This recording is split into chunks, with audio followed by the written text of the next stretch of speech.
So now, let's say Kirk went to the job, he dispatched himself, and then arrived himself,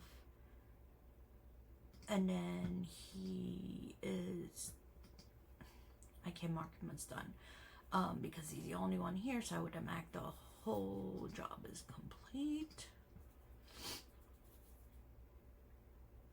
And then, will take me to here. You can't save, right? So basically, I can't mark the job as complete and save it. But the guys would in the field be able to do that stuff. Actually, it just let me save without a description. Yeah, so it marked as complete. But I would need to do my review right. So since Kirk is missing stuff, because he didn't give me any information whatsoever. So let's say I have no work order. I checked. There's no work order. There's nothing filled out in the files. There's no information. The only file is that original email I attached from the customer, etc., etc. So for a job, we'll put missing info only when we make sure we get that information updated. We're gonna add the ready to bill. So let's say I go ahead and add an appointment. So I'm gonna say this is ready to bill, right? So I'm gonna X out these things and do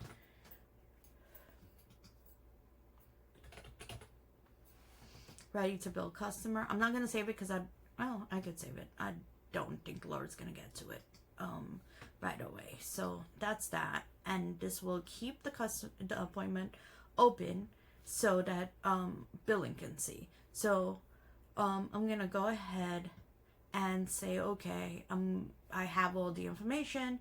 I'm gonna remove this person. So I would do that.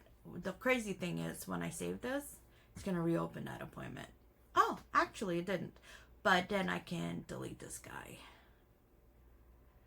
Delete when I do complete. Delete unused appointment. So that would be the second one. So when I hit that, it takes me to here. I hit save. I could go back and just confirm. I just want to make sure I am doing it right. So I'm on the invoice now. I got Kirk's work order. Let me just back up a bit. So we'll go back here. So Kirk's at the job. He needs a PO. I don't want to make a PO because it'll stay in the system forever. So I'm just going to say, like, you pick it up materials at 80th Street. We know how POs get processed. I have a separate video with Dimitri showing that. So I'm going to say he picked up some materials at 80th Street. So I'm going to go ahead and just enter those materials, right?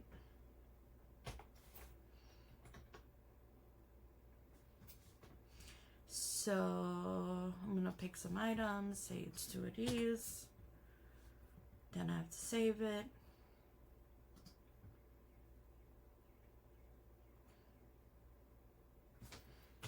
Then there's a shortcut XM that lets me just go in. So 1/2 inch,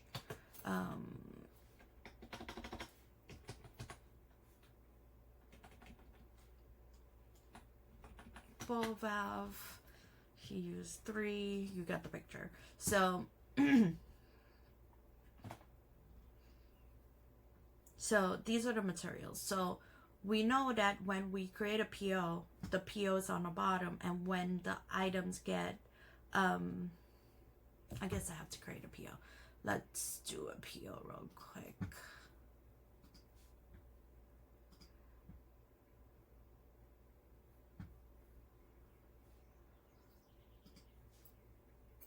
I'm gonna do 80th Street. So we, okay, so we're gonna say we got, I don't know what we got from the PO, from a supply house. We're gonna get elbows, and we're gonna get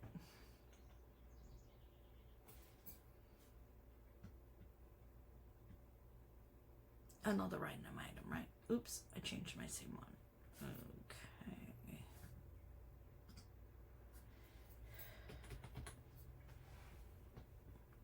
Let's say 5 of each. So we're saying, okay, we received whatever. Let me put that this is a test by Kim, so everybody knows. And I'm going to create.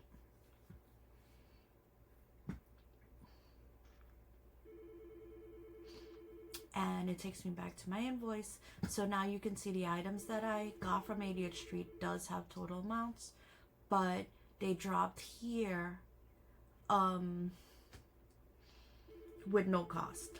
But the ones that I added are costed here. So we're not saying this is not 80th Street, this is Ferguson, let's say, right? So we have to pay this bill. So the materials cost to here regardless. All of these is chargeable. It marks it up as if it was marking up, even though it's not showing the cost there, because the cost is already accounted for here. So if I go into job costing,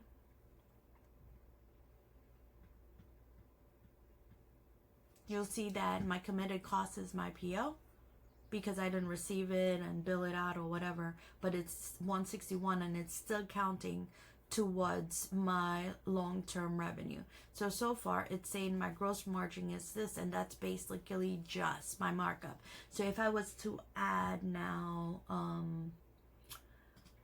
labor,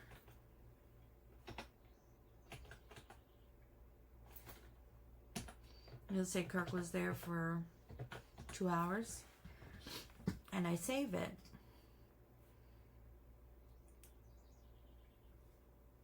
You'll see that it now shows the labor and my total price on the bill went up, right? So it's now $9.82. Job costing wise, I am gonna go in here again, and now my margin is even higher because of the cost associated with Kirk is probably not even in here. Yeah, it says he was there for a minute. So yeah, but if he was there for 2 hours, obviously you'd see more costing. So this would be how you would enter a bill for the site. And then once it's done, we'll say it's done. Laura's gonna mark it as reviewed. So basically how you do that is, oops, come on. We're gonna go to accounting. I'm gonna open a new page. We're gonna go down to invoices here. I'm gonna paste that in here.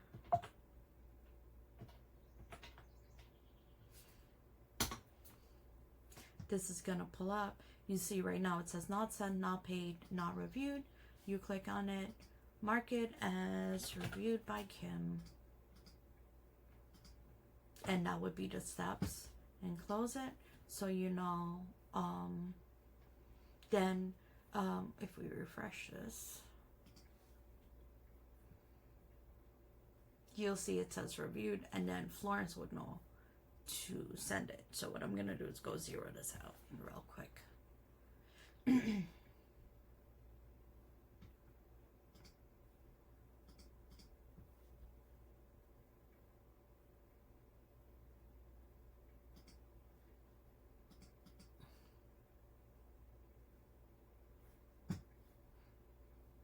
And I also want to do one more thing, right? So it's saying reviewed by me. I'm gonna mark printed mark as sent, so it doesn't show up for Florence either, right? And I'm gonna zero it out. So I would just delete all of these, but that's basically the steps. And then if Florence comes in and she needs the email, she emails from here. So basically she would just look over, and then you could just check this box and do email, and this pops up. You can even preview it here, but then you can send. And obviously there's options for the attachment. We don't need to send any attachment or send anything, period, but that's how she would send, just so I cover all bases on this invoicing section. I think that's it. It should cover most of the questions